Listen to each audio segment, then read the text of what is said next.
Que la paix, la miséricorde et les bénédictions d'Allah soient sur vous. Salam alaikum wa rahmatullahi wa barakatuh. Aujourd'hui, on va méditer sur les hautes constructions. Depuis tout temps, l'être humain veut se grandir, veut se montrer fort, veut montrer qu'il est le plus intelligent, le plus fort, à l'image donc de Pharaon qui va aller jusqu'à se proclamer je suis votre Dieu le Très-Haut. Il va aller encore pire dans le raisonnement que Shaitan, que lui, il va se prétendre plus fort, mais que la création d'Allah, que Adam, mais là, Pharaon va dépasser va dépasser dans le péché et il va monter et s'associer à la grandeur d'Allah subhanahu wa ta'ala alors qu'il n'est rien du tout. On va voir justement Nemrod, au temps d'Ibrahim alayhi salam, le grand roi Nemrod avait construit donc la tour de Babel. On dit qu'il a mis plus de 40 ans pour la construire et elle faisait, on rapporte 4000 coudées dans la Bible, ce qui représente plus de 2000 mètres de hauteur, ce qui était une chose vraiment gigantesque. Ensuite, on a justement Pharaon qui va vouloir reprendre les travaux de Amenhotep III et il va construire des hautes statues de plus de 20 mètres de hauteur, des temples, pour montrer justement qu'il était voilà, le grand bâtisseur de son époque. Ensuite, juste avant Jésus, on a Hérode le Grand qui va construire des grands temples. On dit qu'il va reprendre déjà le temple de Jérusalem, l'agrandir. Il va également construire Masada, donc c'était dans un haut mont, ou alors Hérodion dans un cratère. Il va vraiment choisir des endroits stratégiques pour montrer sa grandeur dans des choses qui étaient très dures de construire et il va laisser des bâtisses extraordinaires. Mais tout ceci pour montrer qu'ils étaient grands et forts. On a également Corée qui va vouloir montrer donc toujours sa grande richesse, il va montrer autour de son peuple et on rapporte justement dans le Coran qu'il fallait un groupe d'hommes forts pour porter uniquement les clés de son trésor. Il avait un grand endroit où il mettait ses richesses et il fallait plusieurs hommes pour porter uniquement les clés. Imaginez-vous alors la taille que ces trésors devaient avoir. Il est précisé également dans la Bible qu'il fallait des mules pour porter cette clé-là.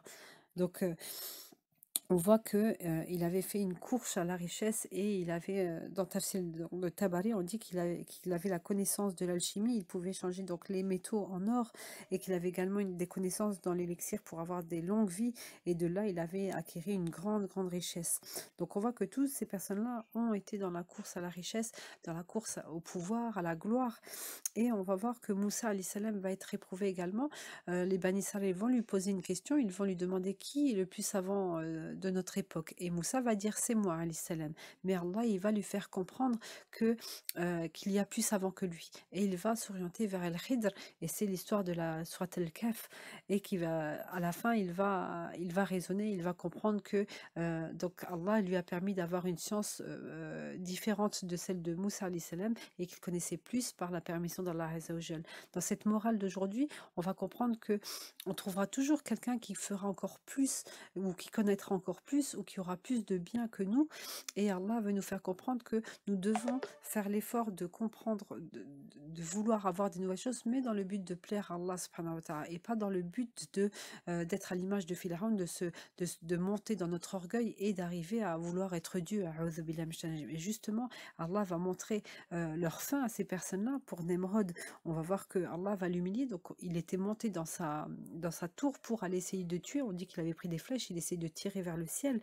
Et Allah, il va l'humilier avec uniquement un petit moucheron qui va rentrer dans son nez. Et on dit qu'il lui provoquait d'énormes migraines jusqu'à ce qu'il prenait sa tête, il la cognait contre le mur pour essayer de stopper ses migraines ou qu'il demandait à des personnes de taper sur sa tête pour qu'il n'ait plus mal, jusqu'à ce qu'il en décède par la suite. Pharaon a été noyé en essayant de poursuivre Moussa. On voit qu'Allah va leur donner une mauvaise fin. Et justement, Allah nous dit de parcourir les terres pour voir ce qu'il est advenu de ces personnes-là. Mais Moussa, il va comprendre. Donc Allah va lui montrer qu'il y a plus savant que lui. Donc dans cette morale d'aujourd'hui, Inch'Allah, on va comprendre qu'il y aura toujours quelqu'un qui aura plus que nous, toujours quelqu'un qui aura plus de richesse, qui aura plus de savoir. Mais à nous, Inch'Allah, de remercier Allah déjà pour tout ce qu'il nous donne et de faire attention justement avec les histoires qu'on a vues donc de Pharaon qui va monter encore plus, Shaitan va le tirer jusqu'à ce que il va se proclamer Dieu. Donc redescendons, Inch'Allah, abaissons-nous et remercions Allah de tout ce qu'il nous donne chaque jour. Allahumma a'inni ala dhikrika wa shukrika wa husni ibadatik, qu'Allah il nous aide à se rapprocher de lui, à le remercier, à l'adorer de la meilleure des manières. Assalamu alaikum wa rahmatullahi wa barakatuh.